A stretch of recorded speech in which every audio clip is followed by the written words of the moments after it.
Alkisah, hiduplah seorang pemimpin kerajaan Pakuan Pajajaran di tanah Jawa yang bernama Prabu Siliwangi. Ia dikenal akan wataknya yang arif, bijaksana, dan pemberani. Karena keberaniannya, ia sering berburu tanpa ditemani para pengawalnya. Pada suatu hari, Prabu Siliwangi sedang berburu hewan di hutan belantara. Tanpa disadari, ia telah masuk ke jantung hutan yang cukup dalam karena keasyikan berburu. Siang pun berganti malam. Ketika bersiap untuk kembali ke kerajaannya, ia mulai kebingungan. Prabu Siliwangi tak tahu di mana ia berada. Setelah berputar-putar untuk menemukan jalan keluar, ia akhirnya kelelahan dan beristirahat sejenak.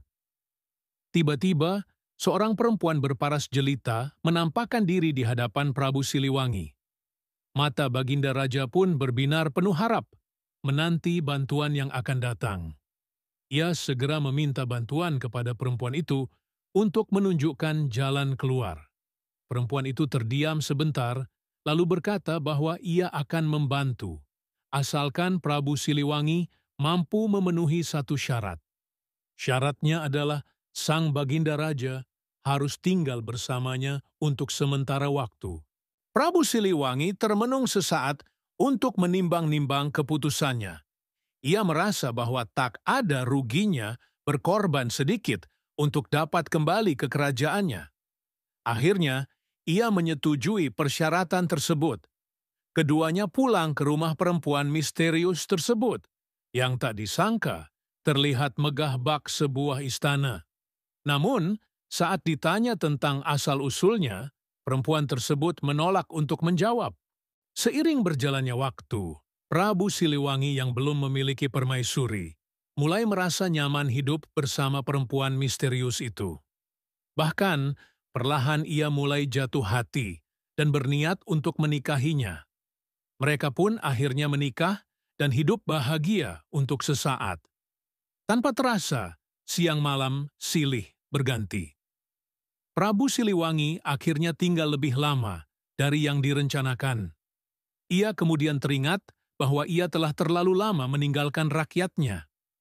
Ia harus segera kembali ke kerajaan, karena rakyatnya membutuhkan seorang pemimpin.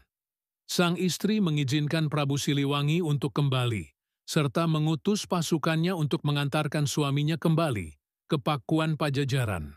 Sesampainya di istana, Prabu Siliwangi disambut dengan gembira oleh rakyat Pakuan Pajajaran. Selama ini mereka mengira bahwa sang pemimpin telah lama meninggal. Kemudian, ia kembali menjalankan tugasnya sebagai raja, seperti biasanya. Hari pun berubah menjadi bulan. Ia begitu sibuk menyelesaikan pekerjaannya, hingga perlahan mulai melupakan istrinya. Pada suatu malam, ketika sang raja tengah tertidur pulas, terdengar suara tangisan bayi dari luar. Prabu Siliwangi mendekati suara itu dan terkejut menemukan bahwa suara tersebut benar-benar berasal dari seorang bayi. Ia segera menggendong dan menenangkannya sembari kebingungan. Tiba-tiba, muncullah kabut asap dan cahaya di depan Prabu Siliwangi yang diikuti kemunculan sosok perempuan. Ternyata, perempuan itu adalah sang istri tercinta yang membawa kabar bahwa bayi perempuan tersebut adalah buah cinta mereka berdua. Ia datang menghadap raja untuk menitipkan putrinya dan memohon agar raja merawatnya layaknya manusia. Mendengar perkataan sang istri, Prabu Siliwangi meminta penjelasan tentang apa yang dimaksud dengan merawat putri mereka seperti seorang manusia.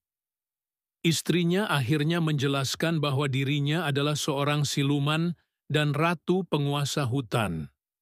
Sang istri berharap agar Prabu Siliwangi dapat membesarkan anak mereka, menjaganya, dan memberikan segala yang terbaik baginya. Belum sempat bertanya banyak, sosok sang istri lenyap di telan malam. Prabu Siliwangi membawa bayi tersebut ke dalam istana dan menamainya Putri Kadita. Ia berjanji akan merawatnya sebaik mungkin. Putri Kadita tumbuh sebagai gadis yang berbudi baik. Beberapa kali, kecantikan Putri Kadita mengingatkannya pada sang istri yang ia biasa sebut kinasih, yang berarti kesayangan. Tak jarang, Baginda Raja mengembara ke hutan untuk mencari istana tempat ia pernah bermukim. Namun, berujung sia-sia. Seiring bertambahnya usia, Prabu Siliwangi mulai khawatir karena tidak memiliki permaisuri dan anak laki-laki untuk meneruskan tahtanya. Meski begitu mencintai Putri Kadita, rakyat Pakuan Pajajaran tidak ingin dipimpin oleh seorang perempuan. Prabu Siliwangi lalu meminta izin kepada Putri Kadita untuk menikah lagi dengan harapan memiliki keturunan lelaki. Calon permaisurinya adalah seorang putri bangsawan bernama Dewi Mutiara. Pucuk dicinta, ulam pun tiba. Beberapa bulan setelah menikah, Dewi Mutiara akhirnya mengandung seorang bayi laki-laki. Prabu Siliwangi, Dewi Mutiara, dan Putri Kadita hidup harmonis sebagai sebuah keluarga. Namun, semasa kehamilannya, Dewi Mutiara mulai menunjukkan perubahan sifat. Ia berubah menjadi ratu yang pemarah dan egois. Ia juga memiliki sejumlah permintaan yang harus dituruti oleh Prabu Siliwangi demi kelancaran kehamilannya. Awalnya, permintaan Dewi Mutiara tak lebih dari sekadar makanan mewah, tetapi semakin hari permintaannya semakin aneh. Salah satunya adalah meminta agar Putri Kadita keluar dari istana Pakuan Pajajaran. Dewi Mutiara cemburu akan kasih sayang Prabu Siliwangi yang begitu besar kepada putrinya. Ia tak ingin kasih sayang sang raja terbagi untuknya dan anak lelakinya kelak. Mendengar permintaan istrinya, Prabu Siliwangi pun marah besar. Tentu saja hal itu tidak pernah terbesit di pikirannya. Terlebih lagi, karena ibu kandung dari Putri Kadita telah menitipkannya kepada Prabu Siliwangi. Tak berhasil, Dewi Mutiara mencari cara lain untuk menyingkirkan Putri Kadita. Dengan bantuan para dayang, ia memanggil seorang dukun untuk menyihir sang putri.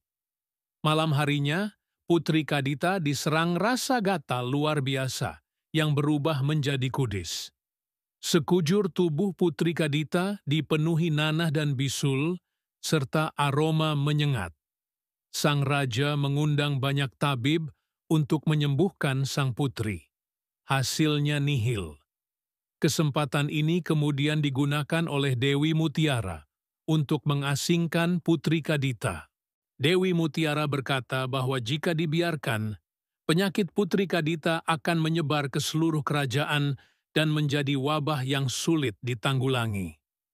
Merasa permintaan sang istri masuk akal, dengan berat hati Prabu Siliwangi mengasingkan Putri Kadita. Putri Kadita yang putus asa pun akhirnya meninggalkan istana dan pergi tanpa arah ke dalam hutan belantara. Akhirnya, ia menemukan tempat untuk beristirahat dan bertapa, yaitu Gunung Kombang. Saat sedang bersemedi, ia mendengar sebuah bisikan.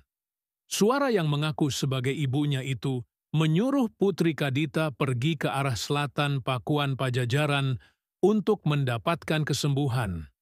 Ketika ditanya kenapa sang ibu tidak menunjukkan diri, suara itu memintanya untuk percaya saja dan akan ada saatnya bagi mereka untuk bertemu. Meski tak sepenuhnya yakin, Putri Kadita memilih untuk mengikuti petuah tersebut. Setelah berhari-hari berjalan dan mengembara, akhirnya ia tiba di pesisir pantai selatan. Sesampainya di sana, ia kembali mendengar bisikan gaib dari sang ibu yang menyuruhnya untuk menceburkan diri ke dalam laut yang berombak ganas dan menyatu dengan alam. Meski ketakutan, ia tetap berharap untuk bisa sembuh dari penyakit yang dideritanya. Putri Kadita pun menyelam dan membenamkan dirinya di dalam lautan. Seketika, seluruh kudis dan nanah pada tubuhnya hilang. Selain itu, ia juga mendapatkan kesaktian luar biasa yang memberinya kendali atas Laut Selatan. Merasa berutang budi, Putri Kadita akhirnya memutuskan untuk menetap dan membangun kerajaan di bawah laut. Perlahan, Putri Kadita mengumpulkan ribuan pasukan. Pengikut setianya tidak didapatkan dengan sembarangan. Konon, banyak pangeran muda yang ingin mempersunting Putri Kadita. Tetapi, ia memberi syarat kepada para kandidat untuk bertarung melawannya terlebih dahulu di tengah gelombang laut pantai selatan. Tentu saja tak ada satupun pangeran yang mampu mengalahkan kesaktian sang putri. Para pangeran dan pasukannya yang takluk dalam pertarungan itu kemudian diangkat menjadi pengawal Putri Kadita. Selain itu, Nyi Roro Kidul juga berjasa besar membantu penduduk sekitar dalam hal kelautan sehingga dapat hidup sejahtera. Begitu juga dengan melindungi mereka dari bencana. Berkat jasa-jasa dan kesaktiannya, ia begitu dihormati oleh penduduk sekitar. Inilah asal-usul gelar Kanjeng Ratu Nyi Roro Kidul, atau penguasa pantai selatan yang disematkan padanya. Dalam tradisi Jawa, gelar Nyi atau Nyai, Kanjeng, dan Gusti lazim digunakan untuk menyebut orang yang dihormati dan memiliki peran penting sebagai simbol kesantunan. Jangan lewatkan momen seru. Pastikan untuk memberikan like dan subscribe untuk mendapatkan konten terbaru dari kami. Jadilah bagian dari perjalanan kami. Berlangganan dan dukung channel kami dengan menyukai dan berbagi video-video menarik kami. Mari kita menjelajahi dunia bersama dan menemukan keindahan dalam setiap cerita yang kami bagikan. Terima kasih atas dukungan dan partisipasimu.